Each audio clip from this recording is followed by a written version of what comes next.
menyampaikan firman Allah untuk menentukan hal-hal yang akan datang yang lebih baik atau menuju sempurna.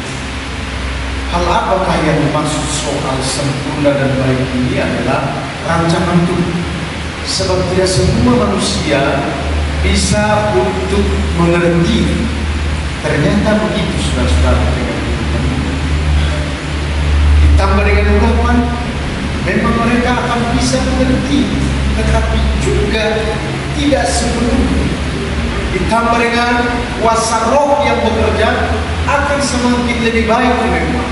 Sampai dengan kuasa roh kudus penuh atas dia, akan semakin menuju kepada kesempurnaan dengan baik. Shalom.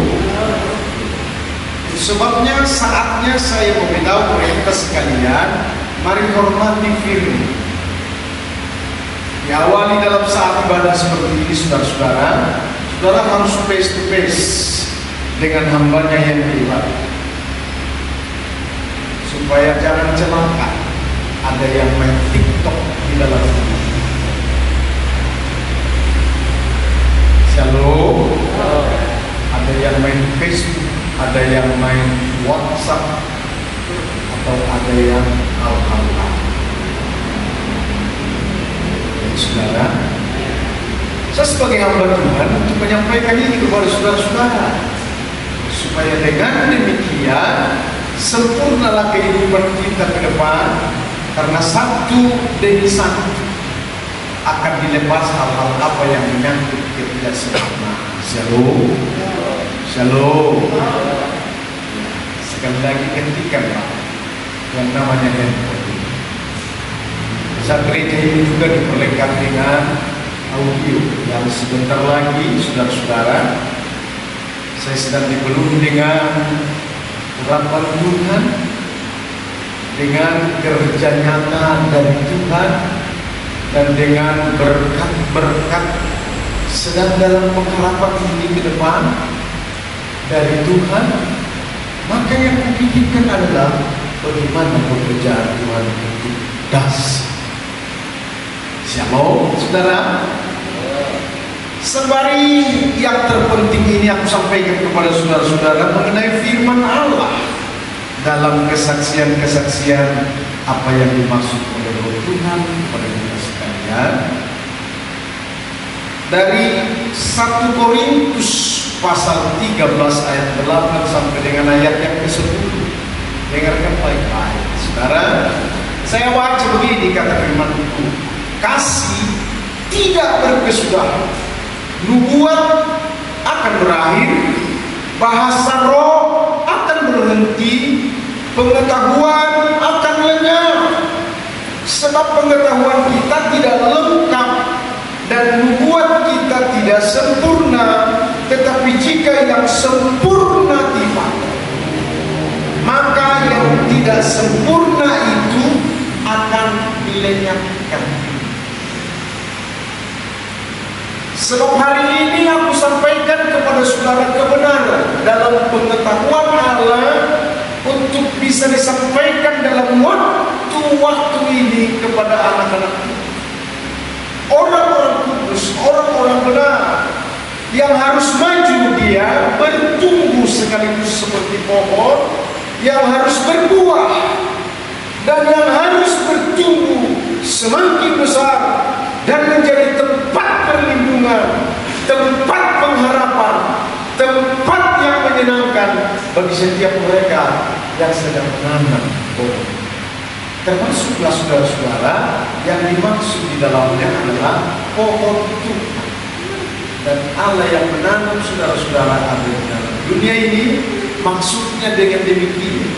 Sebab itu saya mau menyampaikan perenungan kepada saudara-saudara, menolongmu di tengah pengetahuan apa yang sudah saudara kerjakan.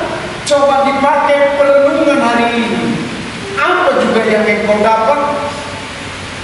Genapkah atau sama seperti apa yang dikatakan oleh firman Allah, bahwa saudara-saudara adalah orang hebat, orang yang diberkati, yang membawa kesaksian di tengah keluarga, sehingga keluarga berkata begini, oh diberkati Tuhan. Shalom. Apakah sudah? Saya itu hari ini aku sampaikan 3 hal kepada saudara-saudara sekalian mengenai soal keberadaan firman ini. Karena firman ini juga berkata begini. Dari 1 Korintus pasal 13 ayat 13, demikianlah tinggal ketiga hal ini, yaitu iman, pengharapan, dan kasih. Dan yang paling besar diantaranya ialah kasih. Dari ketiga hal ini saya ambil atau kutip kebenaran firman Allah yang barusan saja kita bahas. Tinggallah tiga hal ini di tengah-tengah saudara sebelum kembali ke Ramadan. Shalom. Yang pertama dikatakan adalah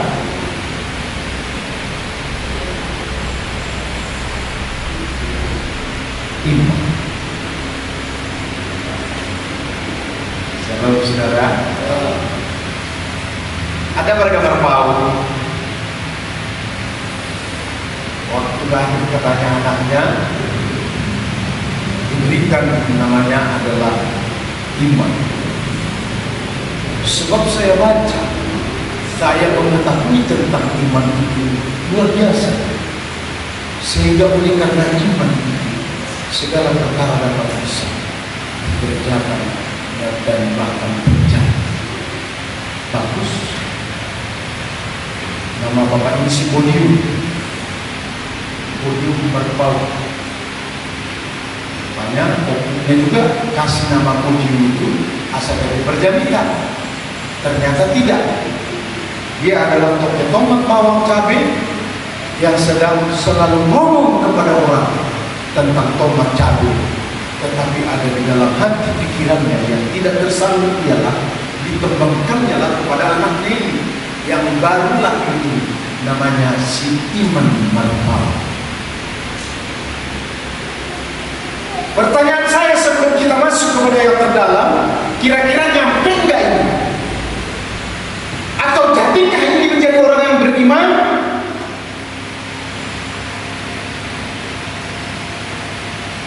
Sebab saya juga pantau ini orang namanya anak si Podium. Nah, saya harus katakan kepada saudara-saudara dengan pengetahuan dan akal bahwa tidak mungkin. Sebab dia juga sebagai orang tua yang diberitahukan bapaknya kepada dia, buat namamu si Podium adalah supaya kau menjadi kompak. Ternyata dia tidak kompak, gagal. Dibuatnya pula orang gagal tidak akan bisa untuk menciptakan keberhasilan kalau kehidupan yang sehat. Nanti baik itu. Supaya saudara-saudara, maksudnya begini. Bangkitlah dari kegagalan. Jangan di dalam kegagalan itu bersuara, bernyanyi, bekerja, dan berbuat sesuatu. Di tengah kegagalan ini akan tetap adalah buah kegagalan. Contoh, ini si Podium ini kalau memberikan sesuatu kepada orang lain selalu adalah orang lain yang menerimanya.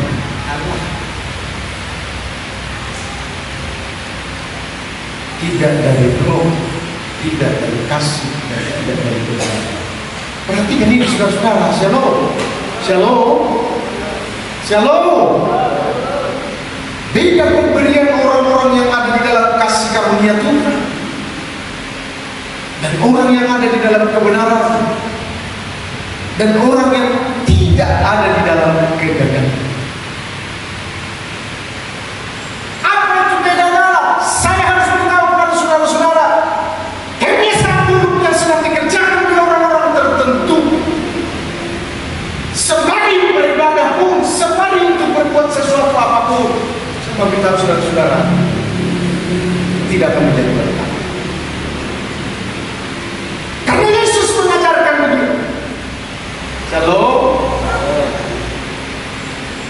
Yesus mengajarkan ini. Yang namanya berhala, bukan berhala. Tetapi yang namanya Tuhan, dari Tuhan, bagi Tuhan, hidupnya ya untuk Tuhan. Di dalam dunia ini akan diberitahukan kepada kita saudara-saudara, orang-orang yang tidak beriman, tidak layak untuk menerima berkat-berkat apa yang dijanjikan dalam iman. Shalom. Alkitab sedang berbicara, kita sedang meraih apa yang dijanjikan oleh Alkitab dengan iman. Amin, saudara. Shalom. Dengan iman, ya. Bukan kalau kita dekat ya di gereja, seperti ada satu gereja saudara-saudara dibangunkan rumahnya dekat gereja supaya ia dekat dengan berkat. Saya harus beritahu dengan jelas, no.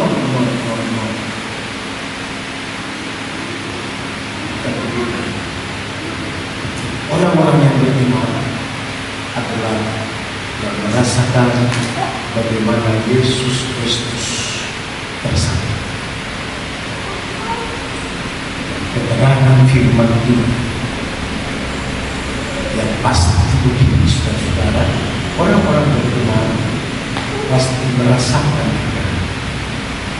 karena merasa itu adalah identik dengan iman, namun tidak sama.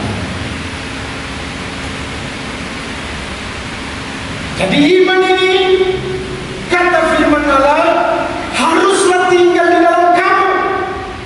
Dan bagaimana iman ini tinggal di dalam kamu? Saya hanya memberitahu. Shalom, saudara. Orang yang tinggal di dalam iman itu pasti kesukaannya ialah firman. Karena firman itulah yang membuat perkembangan iman. Iman timbul karena mendengar akan firman. Tetapi orang yang tidak beriman,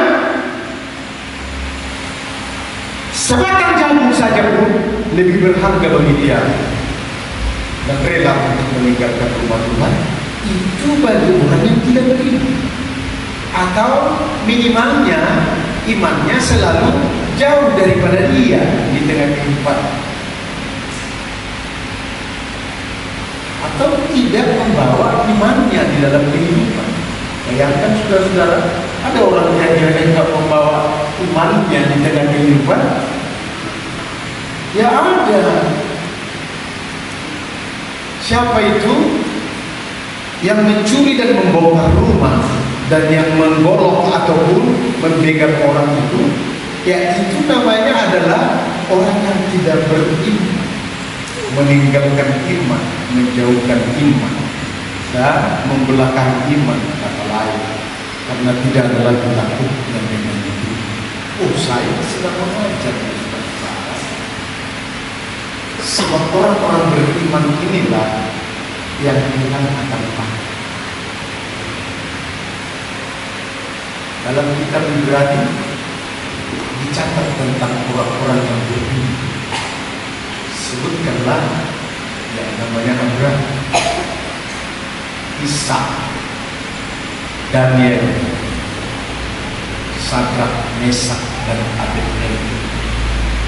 Kenapa mereka dicatat sebagai orang yang beriman? Karena mereka mempergunakan iman di tengah tantangan, shalom, di tengah masalah. Berat masalah yang pernah dipikul atau dihadapi oleh dunia. Kan ada shalom, berat masalah. Makanya perhatikan yang membawa nama-nama Daniel ini adalah harus persis seperti Daniel. Jangan sembarang membawa nama, atau jangan nama itu dibuat di dalam atau di luar iman. Tapi orang-orang yang mempergunakan nama itu adalah dia harus sadar bahwa dia harus sama seperti yang ini, yaitu punya kesaksian, punya kekuatan, punya iman di tengah masalah dan doa. Masa sekarang ini saya mau beritahu saudara-saudara, banyak orang tidak menunjukkan iman di tengah persoalan, di tengah tantangan. Saya gini saudara-saudara ya, ini saya sedang berbicara di dalam rumah Tuhan tentang iman ini. Mereka-mereka yang meninggalkan rumah Tuhan, ibadah minggu, apapun ceritanya, dengan baik ini, mereka adalah orang-orang yang tidak beriman.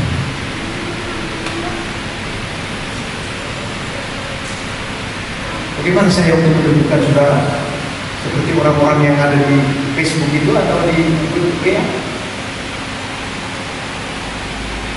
untuk mengatakan kepada saudara-saudara, orang-orang yang tidak beriman itu adalah yang selalu dan suka itu untuk meninggalkan.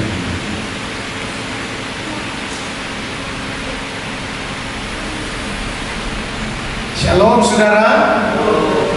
Tidak ada alasan capek, tidak ada alasan sakit, tidak ada alasan urusan rumah ataupun urusan uang. Dengan baik-baik ini, karena Yesus Kristus telah berkata, kuduskanlah rumah itu, kuduskanlah hari itu, kuduskanlah hari Sabat, kuduskanlah dirimu, kuduskanlah supaya engkau layak di tengah saat-saat rumah Tuhan atau peribadatan yang ada di dalam setiap hari ini. Mari berikan tepuk tangan.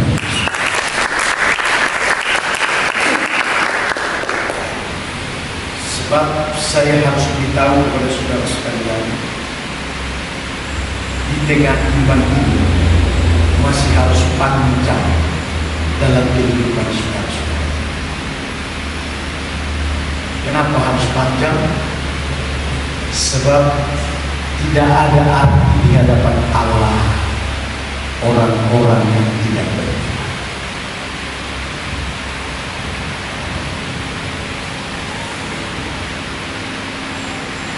Tidak ada artinya, tidak masuk hitungan bagi Allah orang yang tidak beriman. Hanya minimalnya imannya adalah ya suka beribadah aja. Kalau itu dia bisa menjadi pahlawan. Dan dia berkata, apapun yang akan terjadi, walau aku dipenggal, kalau aku dilarang untuk beribadah kepada Allahku, siap untuk dipenggal. Memang urusan nyawa semua kan Allah, itu iman dia. Dan memang itu iman. Urusan soal cari makan juga untuk keberhasilan di dalam kekayaan dengan ini baik-baik, itu urusan Allah.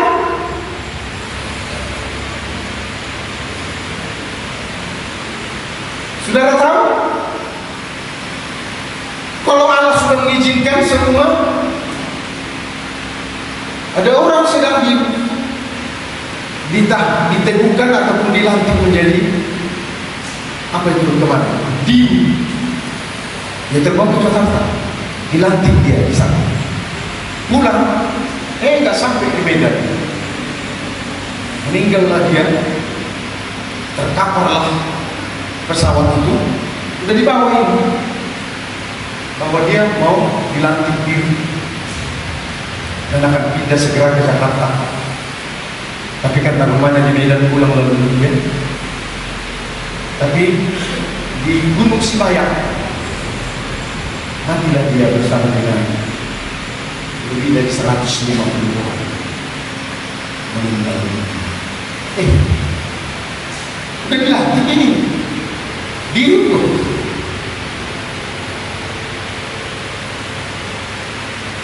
Saya hanya berbicara bagaimana ketentuan tujuan Allah. Sekalipun berkat mengalir, karena memang berkat itu adalah tujuannya dari Allah itu tujuan kepada saudara-saudara saya. Itu sebabnya dengan kebaikan ini saudara-saudara, kuasailah diri di dalam segala hal dan rela siap untuk menunda, karena dengan demikianlah engkau bisa tenang di hadapan Allah. Apakah yang dimaksud dengan ini? Beriman. Amin saudara. Di tengah badai, di tengah ancaman, di tengah apapun, di tengah berkat sekalipun, tetaplah bergunakan perisai, karena iman itu adalah perisai keselamatan. Kedua, segera saya sampaikan pengharapan kepada harus tinggal pengharapan. Amin saudara. Shalom. Iya, punya pengharapan kepada Tuhan supaya wajahmu pun berseri-seri. Amin amin. Dan tetap muda, karena pengharapannya ada. Orang yang tidak memiliki pengharapan, dia sakit-sakit. Soal sakit influenza batuk, tidak termasuk. Sakit yang dimaksud adalah tiba-tiba dia menggambar lalu dibawa ke rumah sakit. Nah, itu namanya baru penyakit. Ya, siapa saudara? Kalau karena penyakit batuk ini, karena ya di mana-mana pun kali ini semua sudah penyakit ini. Kalau saudara, karena 2-3 hari yang lalu saya juga diserang batuk tiba-tiba, bangkit, membuat begitu aja upaya. Saya mau beritahu ini saudara-saudara, pengharapan tetap, janganlah kendor pengharapan. Yesus memberikan petunjukan, Shalom, supaya lengketlah atau iman dan pengharapanmu benar-benarlah percaya kepada Yesus Kristus. Aku sudah menyediakan tempat bagi. Amin. Bukan tempat seperti ini yang ada dalam dunia ini. Shalom. Masa kan gak ini besar? Padahal nyanyian juga sudah ada mengajak atau mengingatkan saudara supaya pengharapanmu tidak dilenyapkan oleh sesuatu makanan, supaya pengharapanmu jangan dilenyapkan oleh karena harta. Apakah ada itu saudara-saudara? Ya ada.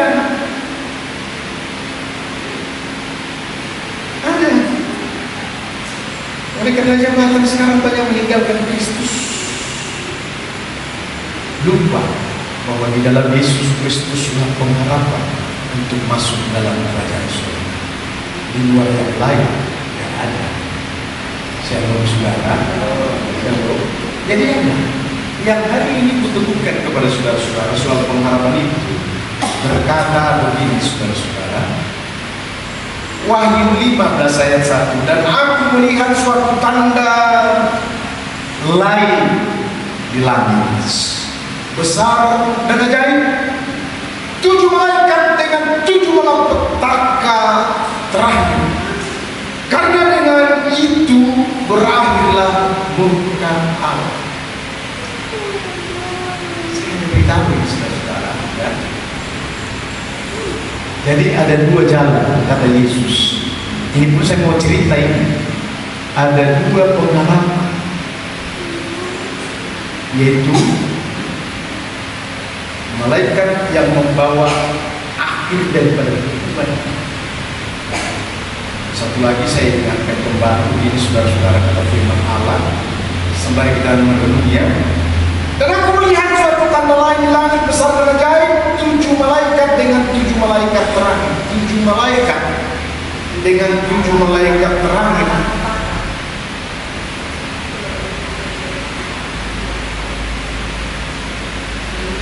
Karena dengan itu berakhirlah murka Allah.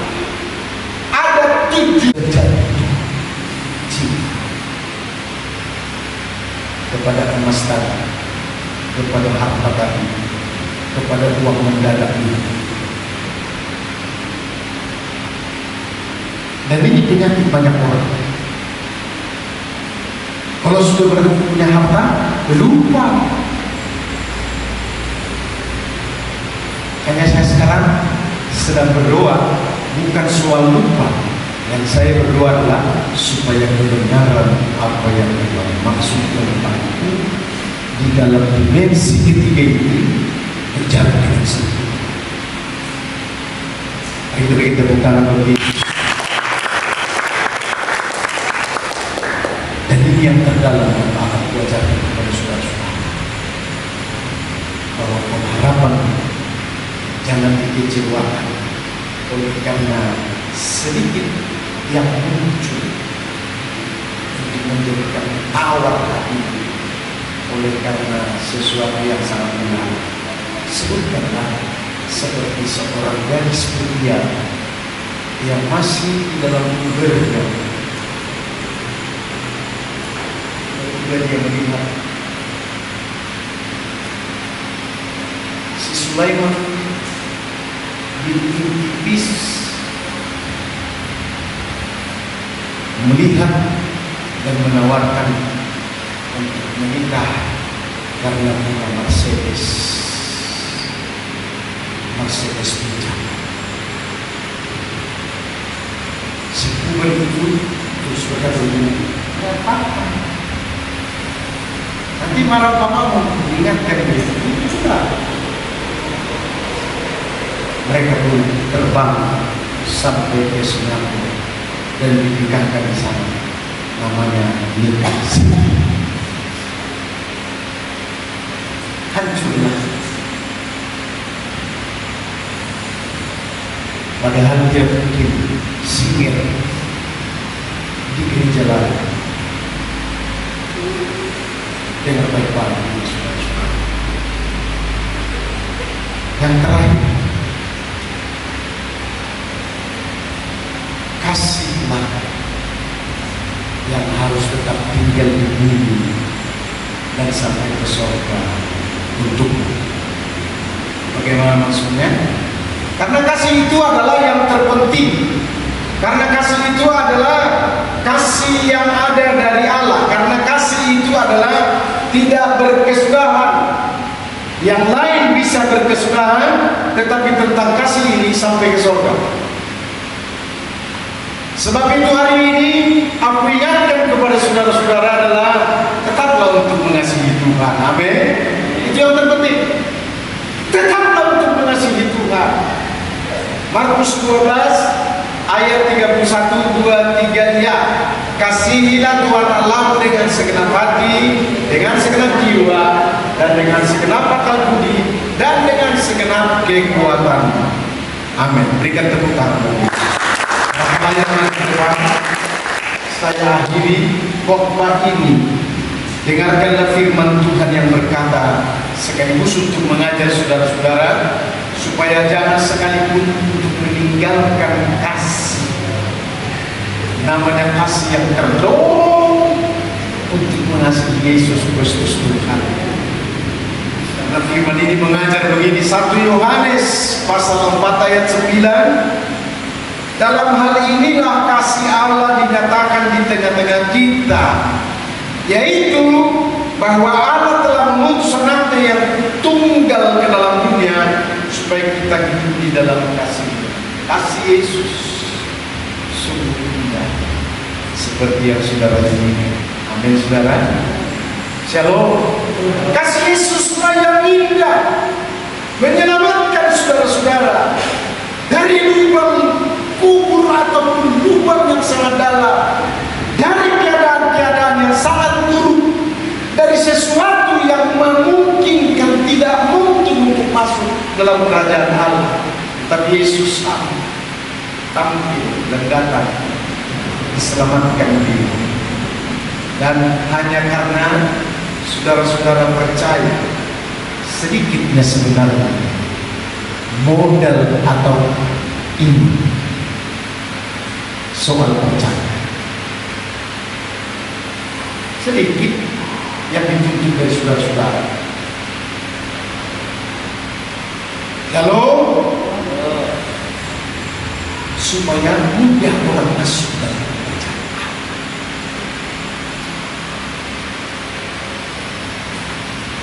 Maka dikatakan firman Allah ini, Yesus sudah diserahkan untuk kita, supaya kita pun mengasihi Dia. Yesus yang sudah dikasihi oleh Allah demi keselamatan. Saat ini dengan baik saudara-saudara, kasihilah Tuhan Allah tanpa ragu atau tanpa hambatan, tanpa ragu-ragu. Sebutkanlah, jangan sampai ada yang menjadi penghalang cinta Yesus. Saya akhiri khotbah dimensi ketiga. Kira-kira sebulan yang lalu barangkali pernah saya tampilkan untuk maupun pemeriksaan. Hanya berbicara tentang mengasihi Yesus Kristus untuk sempurna dalam kehidupan ini sebelum dipanggil ke tempatnya yang berbeda. Layak bagimu untuk menerima apa yang diberikan oleh Allah bagimu. Sementara saudara-saudara kita melangkah oleh itu. Shalom, shalom. Patutlah saudara-saudara bersyukur. Dengan kata bersyukur itu adalah memuji dan membesarkan nama Tuhan dan mempersembahkan sesuatu apapun yang menyenangkan hati kita selayaknya yang Kau berikan. Mari kita semua bangkit berdiri. Amin firman-Nya.